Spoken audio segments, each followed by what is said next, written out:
बिस्मिल्लाहिर्रहमानिर्रहीम जी, अस्सलाम वालेकुम। आज का हमारा टॉपिक है फर्स्ट ईयर के 8 चैप्टर वेव्स और टॉपिक का हमारे का नाम है फेज।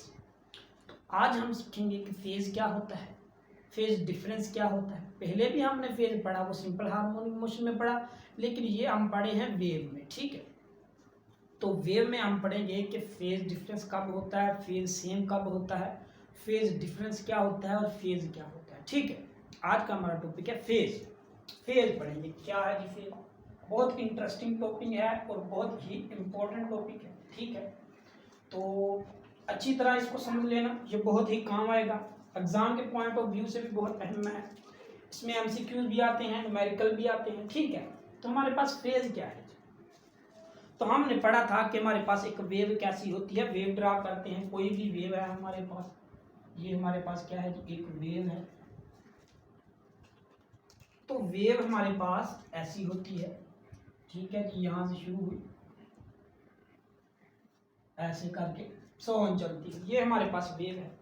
तो हमारे पास जो प्रोग्रेसिव हार्मोनिक मोशन होती है ना, उसकी वेव की जो इक्वेशन है वो हमारे पास होती है y is equal to A sine के एक्स मनफी ओमेगा। ठीक है, ये हमारे पास इसकी इक्वेशन होती है प्रोग्रेसिव हार्मोनिक मोशन की।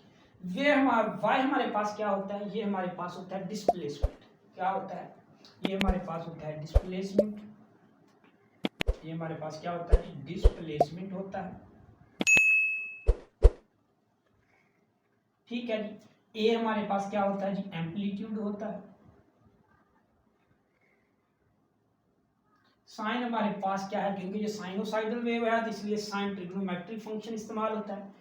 के हमारे पास क्या होता है जी, के हमारे पास होता है आपका वेव नंबर। एक्स हमारे पास डिस्टेंस होता है, टी हमारे पास टाइम पीरियड होता है, और जो हमारे पास ओमेगा होता है ये हमारे पास एंगुलर फ्रीक्वेंसी होती है। ठीक है, ये ऐसे होता है ओमेगा टी माइनस के ओवर एक्स। ठीक है, के ओमेगा हमारे पास क्या होती है जी, एंगुलर फ्रीक्वेंसी होती है, के हमारे पास वेव नंबर होता है। ठीक है, तो जब हम बात करते हैं वेव की, तो बार बार हमने कहा कि जब आपके पास किसी भी पार्टिकल की आपने पोजीशन मालूम करनी हो, ठीक है, तो इसका मतलब है उसके लिए आपको क्या चाहिए, दो चीजें होनी चाहिए। कौन कौन सी होनी चाहिए। अगर आपको किसी भी पार्टिकल का डिस्प्लेसमेंट मालूम करना है, तो ए हमारे पास एम्पलीट्यूड है, ठीक है, साइन हमारे पास कांस्टेंट है, ओमेगा हमारे पास कांस्टेंट है, के हमारे पास कांस्टेंट है। तो किसी भी चीज का जब हमने क्या मालूम करना है, डिस्प्लेसमेंट, हमें क्या चाहिए, दो चीजें चाहिए। एक आपका टाइम पीरियड चाहिए, एक आपका क्या चाहिए, एक आपका जो डिस्टेंस चाहिए। ठीक है, क्या चाहिए, एक आपका टाइम पीरियड चाहिए, एक आपका डिस्टेंस चाहिए। यानी कोई भी हमारे पास यहाँ पर आपके पास वेव मूव कर रही है, हमें चाहिए उसका डिस्टेंस चाहिए। मान लीजिए कि ये हमारे पास यहाँ पर कोई पार्टिकल है, उसका डिस्टेंस चाहिए। अगर हमें डिस्टेंस चाहिए, हम कहें कि वो हमारे पास यहाँ से लेकर यहाँ तक एक्स डिस्टेंस मूव करके गया, तो जब तक आपको उसके टाइम पीरियड का पता नहीं चलेगा, तो आपको क्या होगा, उसके डिस्टेंस का भी पता नहीं चलेगा।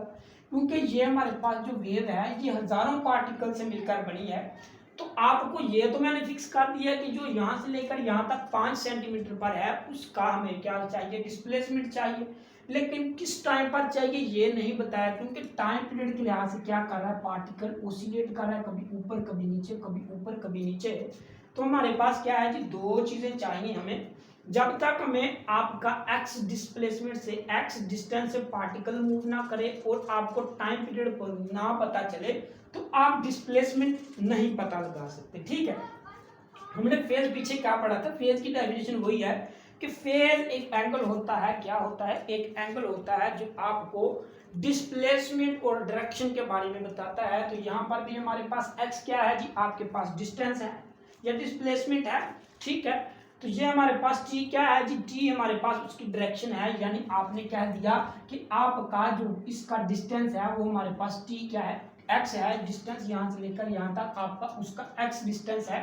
5 सेंटीमीटर। और जब आपने क्या दिया कि उसका टाइम पीरियड भी बता दिया, इसका मतलब आपने डायरेक्शन बता दी, क्योंकि आपका जो पार्टिकल है वो अप डाउन ऊपर नीचे ओसिलेट कर रहा है, इसका मतलब वो अपनी डायरेक्शन चेंज कर रहा है। जब हमने कहा कि यहाँ पर आपका पार्टिकल है और उसका इतना टाइम लगा, 5 सेंटीमीटर पर पार्टिकल है, उसको 2 सेकंड लगे, तो जब आपका टाइम और आपका डिस्टेंस, आपका डिस्प्लेसमेंट फिक्स हो जाता है तो आपको फेज मिल जाता है। यानी आपको फेज के लिए दो चीजें चाहिए होती हैं, एक आपको क्या होता है चाहिए, आपको डिस्प्लेसमेंट चाहिए, और टी आपका टाइम पीरियड है, जिसको आप डायरेक्शन के नाम पर पीछे हम फेज सिंपल हार्मोनिक मोशन में पढ़ा था। ठीक है, तो इसका मतलब ये हुआ कि आपका फेज दो चीजों पर मुश्तमिल है।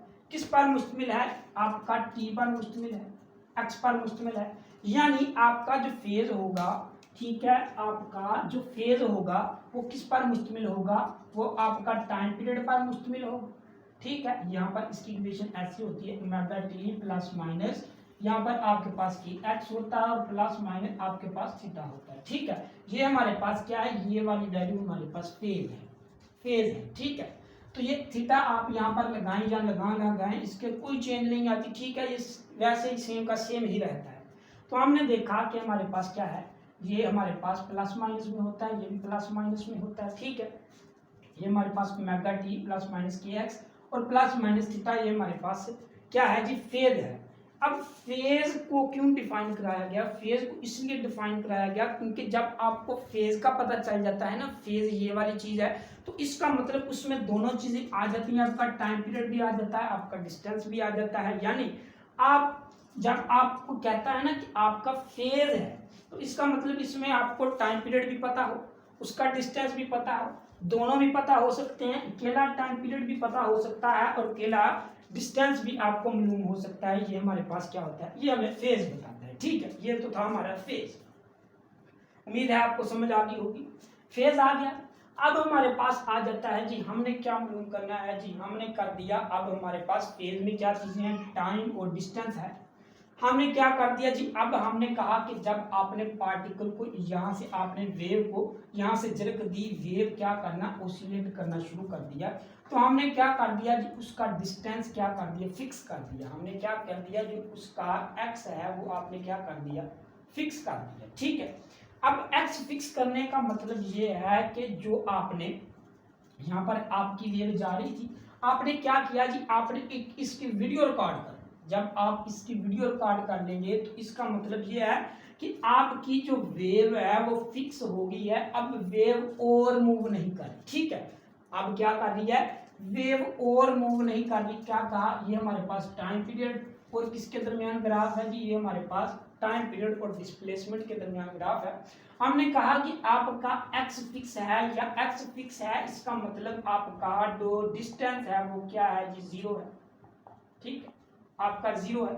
आप जीरो भी रख सकते हैं, कहीं और भी रख सकते हैं। यानी आप यहाँ पर आपने लिया, ये यहाँ पर ले लें, यहाँ पर ले लें, यहाँ पर ले लें, यहाँ पर ले लें, कहाँ पर किसी जगह पर भी ले लें, 5 सेंटीमीटर, 10 मीटर, 12 मीटर, जहाँ पर मर्जी ले लें। मैंने क्या रखा, मैंने एक सिंपल केस रखा कि जब आपका डिस्टेंस जीरो होगा, यानी हमने एक्स फिक्स कर दिया कि आपका डिस्टेंस जीरो है, अब एक्स मूव नहीं कर रहा, अब वेव क्या कर रही है, अब वेव मूव नहीं कर रही।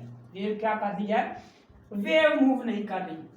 तो क्या मूव कर रहा है, इसका मतलब आप सिर्फ आपका पार्टिकल ओसिलेट कर रहा है, क्योंकि हमारा फेज दो चीजों पर डिपेंड करता है, एक टाइम पीरियड पर, एक आपका डिस्टेंस। जब आपने डिस्टेंस फिक्स कर दिया, इसका मतलब वेव आगे नहीं बढ़ रही, यहाँ पर रुक गई है वेव आपकी, ये यहाँ पर रुक गई है, आपने यहाँ पर आपकी वेव रुक गई है। ठीक है, अब आगे नहीं बढ़ रही, तो आपका क्या है, पार्टिकल ओसिलेट कर रहा है। ठीक है, पार्टिकल ओसिलेट कर रहा है, आपकी क्या होगी, आपका डिस्टेंस जीरो हो गया। ठीक है, तो ये आपकी वेव है, ये आपने ये समझना है कि ये वेव किसकी, ये जो आपने बताई हुई है, ये बजाते पार्टिकल ओसिलेट कर रहा है, वेव नहीं है। ठीक है, बात को समझें जरा कि जब आपने, आपके पास क्या है जी, ये आपके पास क्या है जी, आपके पास पार्टिकल था, ये भी आपके पास पार्टिकल था, हमने क्या किया, एक पार्टिकल लिया।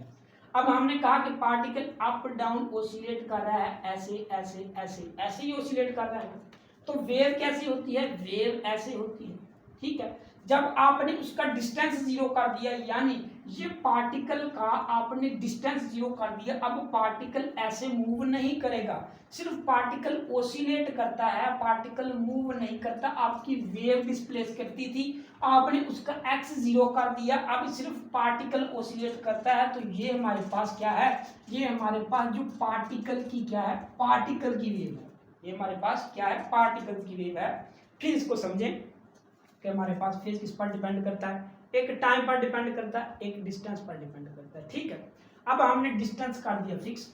जब आपने डिस्टेंस फिक्स कर दिया, इसका मतलब वेव आगे फासला तय नहीं कर रही, वेव आगे फासला तय नहीं कर रही। यहाँ पर आपने वीडियो रिकॉर्ड की, यहाँ पर पार्टिकल आया तो पार्टिकल क्या कर रहा है जी, ओसिलेट कर रहा है, वेव आगे नहीं बढ़ रही। जब पार्टिकल ऐसे ऐसे ओसिलेट करता है तो हमने क्या किया, उस पार्टिकल की वेव को यहाँ पर ड्रा किया है, ये वेव फॉर्म नहीं है। यानी यहाँ पर आपके पास कंप्रेस था, आपने इसको थोड़ा सा एक्सपैंड कर दिया, यहाँ पर आपके पास कंप्रेस था, आपने थोड़ा सा पार्टिकल को एक्सपैंड करके लिखा है। यानी आप कहेंगे कि जब आपके पास पार्टिकल यहाँ पर था तो उसकी पोजीशन क्या थी, उसकी पोजीशन यहाँ पर थी 0। ठीक है, यहाँ पर थी 0। जब पार्टिकल ऊपर गया तो उसकी पोजीशन होगी एक्सट्रीम। ठीक है, फिर उस क्या हो गया जी, फिर आपके पास नेगेटिव एक्सट्रीम के पास है, यानी यहाँ पर उसकी पोजीशन क्या थी 0, फिर वो एक्सट्रीम पोजीशन पर आया, फिर वो मीन पोजीशन पर आया 0, फिर नेगेटिव एक्सट्रीम, फिर आपके पास क्या हुआ, मीन पोजीशन पर गया, फिर एक्सट्रीम। तो ऐसे ऐसे ये पार्टिकल की वेव फॉर्म है, ये किसकी वेव फॉर्म है, पार्टिकल की वेव फॉर्म है, ये आपके पास डिस्टेंस की वेव फॉर्म नहीं है। ठीक है, अब हमने क्या करना है जी, अब हमने इसको थोड़ा सा आगे रीअरेंज करना है, समझना है कि हमारे पास क्या है। ठीक है, अब हमने क्या किया जी, हमारे पास जो वेव फॉर्म है वो हमारे पास क्या है जी, वो हमारे पास ये है कि y आपका होता है a साइन, ठीक है, के एक्स प्लस माइनस, माइनस लिखेंगे ओमेगा t। ठीक है, अगर हमारे पास यहाँ पर माइनस हो तो हमारे पास क्या होती है, वेव फॉर्म पॉजिटिव होती है। अगर हमारे पास यहाँ पर प्लस हो तो वेव फॉर्म नेगेटिव होती है। ठीक है, प्लस माइनस दोनों लिख सकते हैं। अगर हमारे पास नेगेटिव हो तो इसका मतलब हमारे पास वेव फॉर्म क्या है, पॉजिटिव है। अगर नेगेटिव हो तो इसका मतलब यहाँ पर आपकी वेव फॉर्म क्या है, वेव फॉर्म नेगेटिव है। ठीक है, अगर नेगेटिव हो तो वेव फॉर्म प्लस है। अब ये कैसे प्लस है तो आप देख लीजिएगा, अगर मैं बताने लग गया तो लेक्चर लंबा हो जाना है। ठीक है, ये बता दूं आपको, चलो बता ही देते हैं। ठीक है, कि आपके पास वेव फॉर्म कैसे पॉजिटिव होती है। तो ये याद रखना कि जब आपके पास अगर तो यहाँ पर माइनस के एक्स होगा, माइनस ओमेगा टी होगा, अगर आपके दोनों साइन क्या होंगे, दोनों साइन आपके सेम होंगे, दोनों साइन आपके क्या होंगे, सेम होंगे, तो आपकी वेव फॉर्म क्या होगी, आपकी वेव फॉर्म होगी पॉजिटिव। ठीक है, आपकी वेव फॉर्म क्या होगी, पॉजिटिव होगी। अगर दोनों आपके साइन सेम होंगे तो आपकी वेव फॉर्म नेगेटिव होगी, दोनों साइन आपके सेम होंगे तो आपकी वेव फॉर्म क्या होगी, नेगेटिव होगी। यानी आप यहाँ से माइनस बाहर निकाल लें, जब माइनस बाहर निकाल लिया तो के एक्स प्लस ओमेगा टी आ गया ना। तो मैंने कहा कि जब आपके पास पॉजिटिव वाला निशान आएगा तो इसका मतलब ये है कि यहाँ पर वेव फॉर्म आपकी है कौन सी, नेगेटिव है। ठीक है, यहाँ पर आप प्लस लगा लें। ठीक है, यहाँ पर आप प्लस लगा लें, जब आपने प्लस बाहर निकाला तो के एक्स प्लस ओमेगा टी। जब आपके पास यहाँ पर प्लस आ जाता है तो वेव फॉर्म आपकी कौन सी होती है, वेव फॉर्म आपकी होती है नेगेटिव। अब और देख लेते हैं, यहाँ पर हमने लगा लिया माइनस के एक्स, यहाँ पर आप लगा लें प्लस। अब क्या हो गया, ये वाले दोनों साइन हो गए चेंज, यहाँ पर प्लस है, यहाँ पर माइनस है। जब आप यहाँ पर क्या लेंगे, माइनस को कॉमन लेंगे। ठीक है, अंदर वाली रकम चेंज हो जाएगी, आपके पास के एक्स आ जाएगा, माइनस ओमेगा टी आ जाएगा। ठीक है, तो जब दरमियान में क्या होगा, नेगेटिव होगा, तो आपकी वेव फॉर्म क्या है, आपकी वेव फॉर्म आपके पास कौन सी आ जाती है, पॉजिटिव आ जाती है।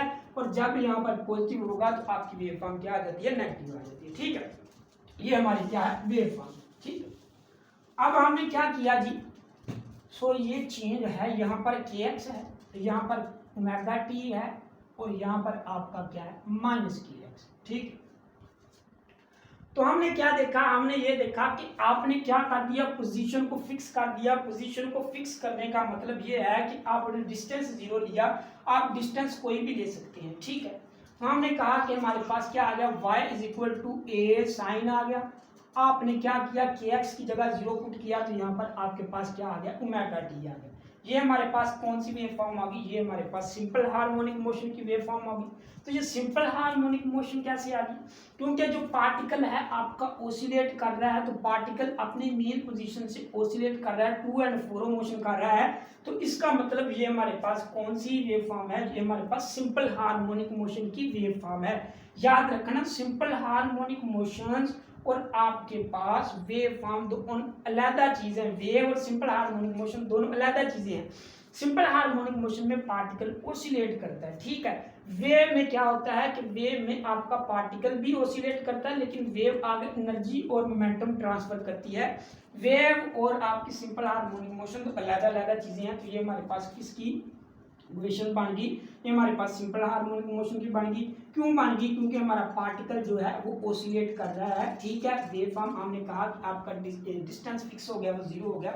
ये हमारे पास क्या आ गई, ये हमारे पास सिंपल हार्मोनिक मोशन आ गई। तो हर पार्टिकल जो ओसिलेट करेगा किसी भी वेव फॉर्म पर, वो सिंपल हार्मोनिक मोशन को परफॉर्म करेगा, ठीक है। अब हमारे पास क्या आ गया जी, ये हमारे पास आ गई वेव फॉर्म। अब हमने क्या मालूम करना है जी, अब हमने कर दिया डिस्टेंस फिक्स कर दिया। अब हम चाहते हैं कि हमें पता हो कि टाइम पीरियड कैसे मालूम करना है, क्योंकि टाइम पीरियड ही तो फाइंड करना है ना, कि इस पॉइंट पर टाइम पीरियड क्या होगा, इस पर क्या होगा, इस पर टाइम पीरियड क्या होगा, क्योंकि हमने डिस्टेंस तो फिक्स कर दिया। अब हमें चाहिए टाइम पीरियड। तो मान लीजिए कि यहाँ पर आपने कहा कि यहाँ पर आपके पास T/4 होगा, यहाँ पर आपके पास T/2 होगा, यहाँ पर आपके पास 3T/4 होगा, ठीक है। यहाँ पर आपके पास T होगा, आगे कर लें आप, आपके पास 5T/ आपके पास 4 होगा। यहाँ पर आप कर लें आपके पास 3T/ आपके पास 4 होगा, 3T/ आपके पास क्या होगा, ये ना T/2 आपके पास T/2 आपके पास 5 6T/6 आपके पास आ गया 4, तो आपके पास 3T/ आपके पास 2 आएगा, 3T/ आपके पास 2 हो गया, ठीक है। 3T/ आपके पास यहाँ पर 2 हो गया, ये आपका यहाँ पर है T/2, ये यहाँ पर है, ये आपका यहाँ पर है 3T/2 हो गया, ठीक है। यहाँ पर आपके पास 5T/4 हो गया, ठीक है। आगे चले जाएं, आपके पास यहाँ पर आएगा 6T/4, तो यहाँ पर आपके पास 2 आ जाएगा, और यहाँ पर भी आपके पास आ जाएगा, यहाँ पर आपके पास 3T/2, वो तो आगे हो गया ना।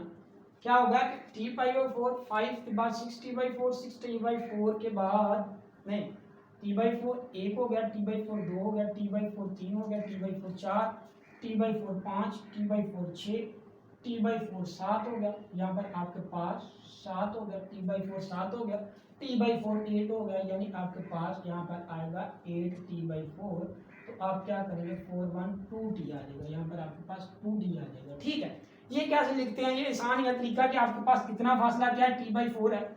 जब आप T/4 हुआ तो ये कितना हुआ, ये भी T/4 हुआ, T/4 को T/4 से ऐड करके आपके पास कितना आ जाता है, T/2 आ जाता है। इसी तरह ये आपके पास T/4 हुआ, T/4 और T/4, यानी T/4 1, T/4 2, T/4 3T/4 होगा। यहाँ पर आपके पास क्या होगा, 4T/4 होगा, T/4 plus T/4 plus T/4 plus आपके पास T/4, यानी आपके पास 4T/4 होगा, 4 4 से कैंसिल हो गया, T आ गया, ठीक है।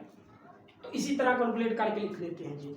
हमारे पास हमने क्या कर दिया, मुख्तलिफ इसको नाम दे दिए। मान लीजिए कि ये हमारे पास क्या है जी, ये हमारे पास पॉइंट ए है, ये हमारे पास पॉइंट बी है, ये हमारे पास पॉइंट सी है, ये हमारे पास डी है, ये आपके पास ई है, ये आपके पास एफ है, ये आपके पास जी लगा लें, ये एच लगा लें, आई लगा लें, ठीक है, जे लगा लें, ठीक है। ये हमारे पास क्या आ गए, ये मुख्तलिफ हमने पोजीशन दे दी, ठीक है। अब हमने क्या मालूम करना है जी, अब हमने मालूम करना है फेज, मालूम हो गया, फेज की समझ आ गई, फेज डिफरेंस मालूम करना है, ठीक है। तो फेज डिफरेंस किस पर मुश्तमिल होता है, फेज आपका दो चीजों पर मुश्तमिल होता है, टाइम पर और डिस्टेंस पर। डिस्टेंस हमने कर दिया फिक्स। अब हमें क्या चाहिए, अब हमें टाइम चाहिए। मान लीजिए कि हम चाहते हैं पॉइंट ए से बी तक हमें पता हो टाइम, ठीक है। तो आप कह लें कि आपके पास पॉइंट ए से बी तक आपको क्या चाहिए, टाइम चाहिए। तो आप कहेंगे कि जब आपका टाइम t1 होगा वहां पर आपका फेज φ1 होगा, जब यहाँ पर आपके पास t टाइम 2 होगा आपके पास फेज आपका फेज φ2 होगा। ये आपकी कंडीशन आ गई, ठीक है। तो हमने कहा था कि हमारे पास फेज क्या होता है, हमने लिखा था कि हमारे पास होता है y = a, आपके पास साइन होता है, आपके पास ओमेगा t होता है, ठीक है, -kx होता है, ये आपके पास क्या था, ये आपके पास फेज था। ठीक है, तो हमने क्या करना है जी, आप कर दें यहाँ पर फेज को फेज से माइनस कर दें, यानी आपके पास आ जाएगा T2 लिख लें यहाँ पर माइनस, यहाँ पर आपके पास आ जाएगा T2 माइनस T1 आ जाएगा। ठीक है, और यहाँ पर आपके पास फेज 2 माइनस फेज 5 आ जाएगा। ठीक है, T2 आपके पास माइनस T1 आ गया, ये आपके पास क्या आ गया ओमेगा T माइनस T1 आएगा, आपके पास क्या हो गया KX हो गया। ठीक है, या ऐसे लिख लें क्योंकि आपके पास फेज 5 है, वो किसके बराबर होगा, आपके पास वो बराबर होगा ओमेगा T1 माइनस KX। ठीक है, और 5 आपके पास किसके बराबर होगा ओमेगा T2 माइनस KX। ठीक है, ये इसके बराबर होगा।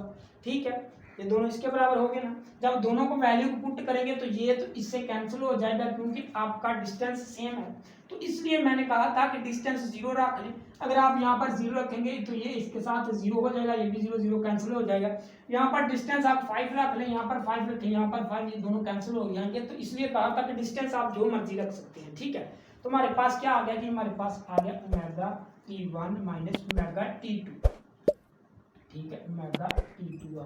ठीक है, ये हमारे पास क्या आ गया ओमेगा T1 ओमेगा T2। ये यहाँ पर ऐसे नहीं आएगा, ये यहाँ पर आएगा आपका 5 माइनस 5 आपके पास आ जाएगा आपका omega T2 minus omega T1। ठीक है, तो ये हमारे पास क्या है जी फेज चेंज इन फेज, इसको लिख सकते हैं। ठीक है, और ये हमारे पास क्या है जी यहाँ पर हमारा T2 माइनस T1 है, और ये आपकी बाहर आ रहा है, ये हमारे पास क्या है, ये आपकी एंगुलर फ्रीक्वेंसी है।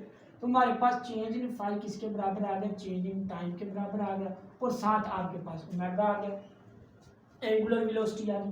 चेंज इन फाई आपका किसके बराबर होगा, ये आपके पास बराबर होता है 2πf। ठीक है, 2π/t आ जाएगा, 2π/t आ जाएगा, यानी आपके पास 2π/t आ गया, साथ आपका चेंज इन टाइम आ गया। ठीक है, ये हमारे पास यहाँ से इक्वेशन ड्राइव होगी। जब आपने क्या करना है, दो पॉइंट के दरमियान आपने मालूम करना है कि फेज डिफरेंस क्या है। ठीक है, अगर आपने फेज डिफरेंस मालूम करना है, ठीक है, तो इसका मतलब आपके पास टाइम डिफरेंस भी आएगा। ठीक है, अगर ए से बी आपने क्या मालूम करना है, फेज डिफरेंस मालूम करना है, ये टाइम डिफरेंस मालूम करना है, क्योंकि आपका डिस्टेंस क्या हो गया 0 हो गया। अब आपके पास क्या रह गया, फेज में सिर्फ चीज रह गई एक टाइम। तो जब आपका फेज चेंज होगा मतलब टाइम भी चेंज होगा, इसका मतलब है दोनों एक दूसरे के डायरेक्टली प्रोपोर्शनल है। तो ये हमारे पास वैल्यू कांस्टेंट है, जब ये चेंज होगा ये भी चेंज होगा। अगर आपको इसकी वैल्यू मालूम है तो आप ये फाइंड कर सकते हैं, अगर आपके पास इसकी वैल्यू मालूम है तो आप ये फाइंड कर सकते हैं। ठीक है, ये हमारे पास एक रिलेशन आ गया। अब हमने क्या करना है जी, अब हम मुख्तलिफ इस पर वैल्यू पुट करते हैं और देखते हैं कि ऐसा होता भी है कि नहीं होता। ठीक है, तो हमारे पास कुछ रिलेशन यहाँ पर ऐसे आ गया कि आपके पास चेंज इन फाई किसके बराबर आ गया 2π/t, आपके पास यहाँ पर टाइम आ गया। ठीक है, तो हमने पॉइंट ए से बी तक क्या किया, पॉइंट ए पर टाइम पीरियड कोई और है, बी पर कोई और है, यानी हमारे पास चेंज हुआ। तो चेंज इन टाइम हमारे पास कितना आ गया कि यहाँ से लेकर हमारे पास कितना आ गया, यहाँ से लेकर यहाँ तक हमारे पास T/4 आ गया।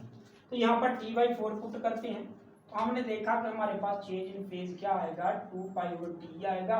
हमारे पास यहाँ पर क्या है T/4 है, मल्टीप्लाई T/4 कर दें, T से कैंसिल हो गया। ये हमारे पास चेंज इन फेज क्या आ गया 2 to 4 हो गया, यानी π/2 आ गया, यानी आपके पास क्या आ गया चेंज इन फेज आपके पास 90 आ गया। ठीक है, ये हमारे पास क्या आ गया 90 आ गया। अब कोई और पॉइंट ले लें, कोई भी पॉइंट ले सकते हैं। ठीक है, जरूरी ही नहीं कि चेंज इन टाइम एक ही निकालें, कोई और पॉइंट लेते हैं। तो हम लेते हैं जी, हमने कहा कि हम पॉइंट लेते हैं ए से डी के दरमियान। ठीक है, या ए से ई के दरमियान ले लें। तो ए से ई के दरमियान हमने लिखा, ए से ई के दरमियान हमने मालूम करना है। ठीक है, ए और ई के दरमियान, तो हम ए और ई तक गए तो वैल्यू हमारे पास कितनी है 3T/4। तो हमारे पास चेंज इन फाई किसके बराबर आ गया 2π/t। नीचे आपने क्या कर देना है मल्टीप्लाई 3T/4 कर दिया। ठीक है, तो आपके पास क्या आ जाएगा T से कैंसिल होगा, 2 के साथ कैंसिल होगा। ठीक है, ये हमारे पास क्या आ जाएगा जी, आपके पास आ जाएगा यहाँ पर आपके पास 2π डिवाइडेड बाई क्या आएगा आपके पास 3π डिवाइडेड बाई 2 आएगा, यही आएगा ना। T से कैंसिल 2 1 2 2 4, ये आपके पास 2π/2 3 पाई/2 आ गया, और तकरीबन वो हमारे पास किसके पाई 180 होता है, पाई को 3 के साथ मल्टीप्लाई करें, ठीक है, पाई को हमने 3 के साथ मल्टीप्लाई किया, 180 आ गया हमारे पास, 303 हो गया, ये हमारे पास ऐसे आ गया, ये हमारे पास ये आ गया, डिवाइडेड कर दिया आपने इसको, ये हमारे पास 270 आ गया, ठीक है। तो फेज क्या हो सकता है कि आपके पास चेंज इन फेज क्या आ गया, 270 आ गया, चेंज इन फेज क्या आ गया, 270 आ गया। ये हमारा किसके दरमियान आया, ये हमारा ए और ई के दरमियान आया, और ये हमारा किसके दरमियान आया, ये हमारा ए और बी के दरमियान आया। तो हर दफा फेज डिफरेंस आप मालूम कर सकते हैं, ठीक है, मुख्तलिफ उस पार्टिकल पर। इस तरह आप फेज डिफरेंस भी मालूम कर सकते हैं। अगर आपको फेज डिफरेंस दे दे तो आप टाइम भी मालूम कर सकते हैं, ठीक है। तो ये था जी आज हमारा फेज डिफरेंस हम कैसे निकालते हैं, ठीक है। अब हम देखते हैं कि आपके पास क्या होगा जी, आपके पास फेज सेम कब होगा और फेज डिफरेंस कब होगा, ठीक है। हमारे पास फेज सेम कब होगा और फेज आपका डिफरेंस कब होगा, ठीक है। अब निकालते हैं हम कि सेम फेज कब होंगे, ठीक है। अब हम निकालते हैं कि आपका सेम फेज कब होगा, ठीक है। तो वही वेव फॉर्म हमारी दोबारा बना लेते हैं, ठीक है, ऐसे ही निकाल दिया उसको।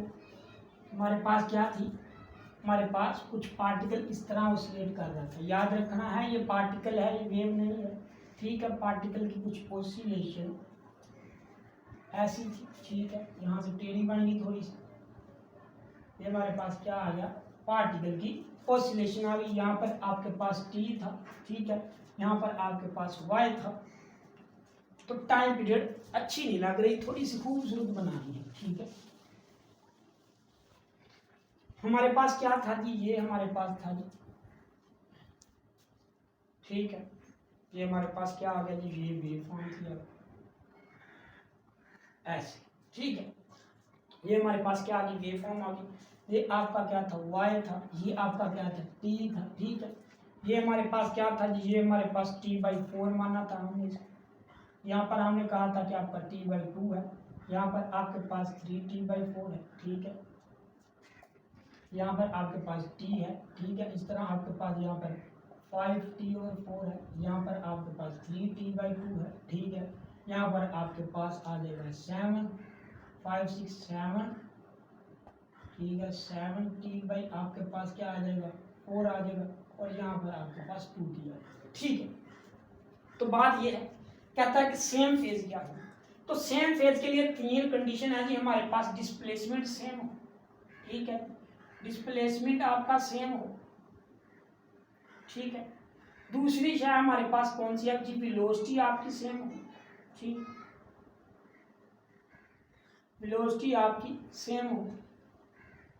तीसरी हमारे पास एक्सेलरेशन आपका सेम, ठीक है, आपका सेम हो, तो तब आपके पास सेम फेज आएगा, ठीक है। 3 चीजें हमारे पास होगी, डिस्प्लेसमेंट हो, वेलोसिटी हो और एक्सेलरेशन सेम होगा, तो हमारे पास क्या होगा जी, हमारे पास फेज आपका जो आएगा वो सेम फेज आएगा, ठीक है। अब डिस्प्लेसमेंट कब सेम होगा, तो सेम फेज देखते हैं कि हमने यहाँ पर कहा था कि ये हमारे पास ए है, ये हमारे पास क्या था, ए था, ये बी था, ये सी था, ये डी था, ये ई है, ये एफ है, इस तरह ये आपके पास जी है, ये आपके पास एच है, ये आपके पास आई है, ठीक है। हमने देखना है कि सेम फेज कब है। क्या ए और सी आपके पास सेम फेज है? नहीं जी, ए और सी आपके पास सेम फेज नहीं है। क्यों सेम फेज नहीं है? ठीक है, क्योंकि ये इसलिए सेम फेज नहीं है क्योंकि ए आपका इस वक्त क्या है, मेन पोजीशन पर है, ये भी मेन पोजीशन पर है, बात तो ठीक है, लेकिन यहाँ पर ए आपका क्या है, पॉजिटिव एक्सट्रीम की तरफ जा रहा है, और जो सी आपका है वो नेगेटिव एक्सट्रीम पोजीशन की तरफ जा रहा है, ठीक है। तो ये सेम फेज नहीं है। माना कि उनका क्या है, वेलोसिटी मैक्सिमम है, क्योंकि जब बॉडी मेन पोजीशन पर होती है उसकी वेलोसिटी मैक्सिमम होती है, तो मेन पोजीशन पर इसकी वेलोसिटी तो सेम है, वेलोसिटी तो सेम है, वेलोसिटी का कहा, वेलोसिटी सेम है। एक्सेलरेशन क्या है, एक्सेलरेशन यहाँ पर माना कि 0, एक्सेलरेशन भी सेम है, लेकिन डिस्प्लेसमेंट सेम नहीं है, क्योंकि ये यहाँ से यहाँ पर जा रहा है और ये नीचे जा रहा है, ये पॉजिटिव है, ये नेगेटिव है, ठीक है। तो ये हमारे पास सेम मेन पोजीशन पर नहीं है, सेम फेज नहीं है। अगर ए और ई की बात की जाए तो सेम फेज पर है। जी हाँ, सेम फेज पर है, क्योंकि ए और ई पर देखें तो यहाँ पर उनका डिस्प्लेसमेंट भी सेम है, ठीक है, उनकी वेलोसिटी भी यहाँ पर मैक्सिमम है और उनका एक्सेलरेशन भी सेम है। एक्सेलरेशन यहाँ पर भी जीरो, यहाँ पर भी जीरो, वेलोसिटी यहाँ पर भी मैक्सिमम, यहाँ पर भी मैक्सिमम, डिस्प्लेसमेंट वो भी इस तरफ कर रहा है, वो भी इस तरफ कर रहा है, तो ये हमारे पास क्या है, ये हमारे पास सेम फेज है, ठीक है। तो इसका मतलब यहाँ से लेकर ए से ई तक लेकर ये हमारे पास क्या आ गया, 1t आ गया, ठीक है, ये हमारे पास क्या आ गया, 1t आ गया। इसका मतलब जब उसने एक साइकिल मुकम्मल किया तो उसके पास हमारे पास क्या आ गया, सेम फेज आता है। अगर हम ई और आई की बात करें तो तब भी सेम फेज होंगे, जी होंगे, क्योंकि ई पर हमने देखा तो देखा कि ऐसे जा रही है, जब आई पर देखेंगे तो ऐसे जाएगी, यानी डिस्प्लेसमेंट इस तरफ, आई का भी इस तरफ डिस्प्लेसमेंट, आपके पास क्या होगी, मैक्सिमम यहाँ पर वेलोसिटी होगी, एक्सेलरेशन जीरो होगा, मैक्सिमम वेलोसिटी होगी, एक्सेलरेशन जीरो होगा, तो ये हमारे पास क्या है, सेम फेज है। जरूरी ही नहीं कि ए और ई और आई सेम फेज हो, ठीक है, और बी और एफ भी सेम फेज हो सकते हैं, ठीक है, पी और डी और एच भी सेम फेज हो सकते हैं, क्योंकि हमने देखा कि बी पर क्या है, बी पर आपका एक्सेलरेशन मैक्सिमम है, एक्सेलरेशन सेम होना चाहिए। यहाँ पर हमने देखा, यहाँ पर भी आपका एक्सेलरेशन मैक्सिमम है, वेलोसिटी जीरो है, वेलोसिटी जीरो है, यहाँ पर भी डिस्प्लेसमेंट ऐसे है, यहाँ पर भी डिस्प्लेसमेंट ऐसे है, तो क्या हुआ जी, बी और एफ जो है वो भी आपके सेम फेज पर हैं, डी और एच आपके पास ये भी सेम फेज पर हैं, क्योंकि हमने देखा यहाँ पर आपकी क्या है, यहाँ पर आपके पास नेगेटिव डायरेक्शन में है एक्सेलरेशन है, एक्सेलरेशन यहाँ पर क्या है, मैक्सिमम है, एच में यहाँ पर एक्सेलरेशन क्या है, मैक्सिमम है, यहाँ पर मीन पोजीशन नहीं है, यहाँ पर सॉरी आपकी वेलोसिटी क्या है, जीरो है, यहाँ पर वेलोसिटी जीरो है, डिस्प्लेसमेंट इस तरफ है, इसका डिस्प्लेसमेंट इस तरफ है, ये हमारे पास क्या है, सेम फेज है, ठीक है, ठीक है। तो हमने देखना है कि ये कैसे हमारे पास सेम फेज आते हैं और वेलोसिटी कैसे मैक्सिमम होती है और एक्सेलरेशन कैसे जीरो होता है। हमने सिंपल हार्मोनिक मोशन के लेक्चर में पढ़ा है, कंप्लीटली डिस्कशन किया है, इसको नहीं पढ़ा था तो वहां जाकर देख सकता है, ठीक है। तो इसका मतलब हमने ये देखा कि एक साइकिल के बाद आपका सेम फेज होता है, तो 2 साइकिल के बाद, 3 साइकिल के बाद आपका क्या होगा, फेज आपका सेम होगा, ठीक है। तो हमने देख लिया कि फेज सेम कब होगा। अब हमारे पास आती है कि डिफरेंस फेज, कि फेज डिफरेंस कब होगा। अब हमने लिखना है कि ऑपोजिट फेज कब होगा, ऑपोजिट फेज कब होगा, ठीक है। तो आपका ऑपोजिट फेज उस वक्त होगा जब आपकी क्या होगी, यहाँ पर आपकी वेलोसिटी थी, ठीक है, यहाँ पर आपका एक्सेलरेशन था और यहाँ पर आपका क्या था, डिस्प्लेसमेंट,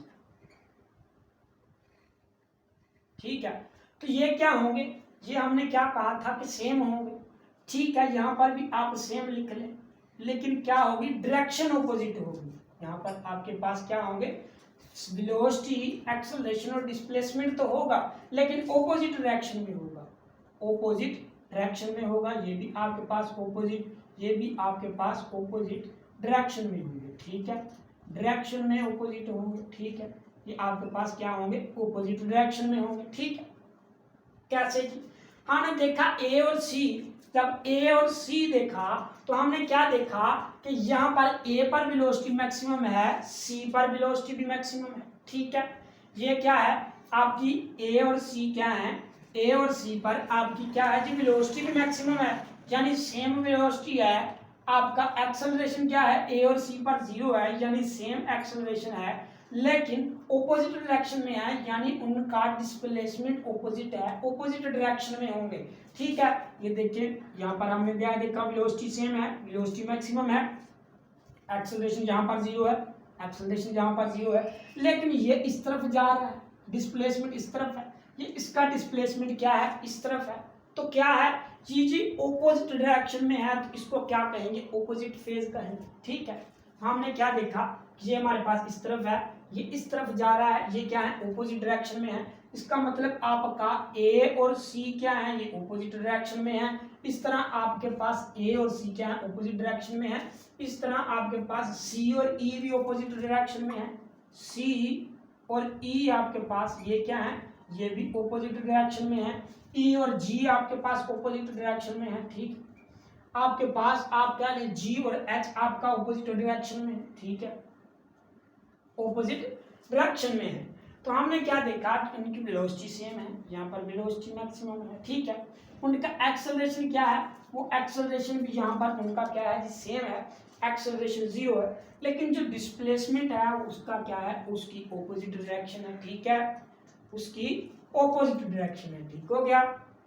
क्या देखा हमने, हमने ये देखा कि यहाँ पर वेलोसिटी क्या है, उसकी क्या है, 0 है, ये आपके पास क्या है, 0 है, यानी मीन पोजीशन पर वेलोसिटी क्या होती है, 0 होती है। और इस पर देखा, इसकी भी वेलोसिटी क्या 0 है। इसका हमने देखा एक्सेलरेशन कैसे ऑपोजिट है, क्योंकि यहाँ पर आपका एक्सेलरेशन यहाँ पर मैक्सिमम होता है और एक्सेलरेशन मीन पोजीशन की तरफ होता है, ये आपका पॉजिटिव मीन पोजीशन की तरफ है। एक्सेलरेशन यहाँ पर मैक्सिमम होगा, ये आपका नेगेटिव एक्सेलरेशन होगा। इसी तरह ये आपका एक्सेलरेशन क्या है, ऑपोजिट है। वेलोसिटी आपकी क्या है, वेलोसिटी भी आप कह सकते हैं ऑपोजिट है, क्योंकि यहाँ पर भी आपकी वेलोसिटी क्या है, मैक्सिमम है, और यहाँ पर देखा जाए तो आपकी वेलोसिटी क्या है, मैक्सिमम है, लेकिन ये ऐसे जा रहा है, ये ऐसे जा रहा है, तो इसलिए वेलोसिटी की डायरेक्शन भी ऑपोजिट है, डिस्प्लेसमेंट भी आपको बता दिया ऑपोजिट है, ये आपके क्या है, ये ऑपोजिट फेज में है, ठीक है। तो इसका मतलब क्या हुआ कि जब आप क्या करके गए, जब आप गए ए से सी तक, तो आपके पास क्या आया, T/4 आया, ठीक है। यहाँ पर ए से सी तक आपने क्या किया, जब आप ए से सी तक जाएंगे तो ये आपके पास क्या होंगे, ऑपोजिट फेज होंगे, यानी आपके पास क्या आ गया, ये आपके पास T/2 आ गया, ठीक है, ये आपके पास T/2 आ गया। ये आपके पास ए से सी तक कितना फासला है, T/2, यानी आप T/2 फासला तय करेंगे तो आपके पास फेज क्या होंगे, ऑपोजिट होंगे। इसी तरह आपके पास 3T/4 आ जाएगा। इसी तरह आपके पास क्योंकि ए से सी तक गए T/2 आपके पास T/2 आ गया। इस तरह आपके पास T/2 के पास 3T/4 आ गया। इस तरह आपके पास यहाँ पर 5T/, यहाँ पर आपके पास 3T/ आ जाएगा, 2 आ जाएगा, यहाँ पर आपके पास आ जाएगा, फिर आपके पास आएगा यहाँ पर 7T/4, ठीक है, 7T/4, ठीक है। तो इसका मतलब आपका फेज डिफरेंस कब होगा, इन पॉइंट पर आपका फेज डिफरेंस होगा, ठीक है, ऑपोजिट फेज होगा, सॉरी, ठीक है। तो आज हमने सीखा कि फेज क्या होता है, फेज डिफरेंस क्या होता है, सेम फेज कब होगा और ऑपोजिट फेज कब होगा, ठीक है। ये था आज का हमारा टॉपिक। उम्मीद है आपको समझ आ गई होगी। किसी किस्म की भी आपको कंफ्यूजन है तो कमेंट सेक्शन में कमेंट कर सकते हैं। अल्लाह हाफिज।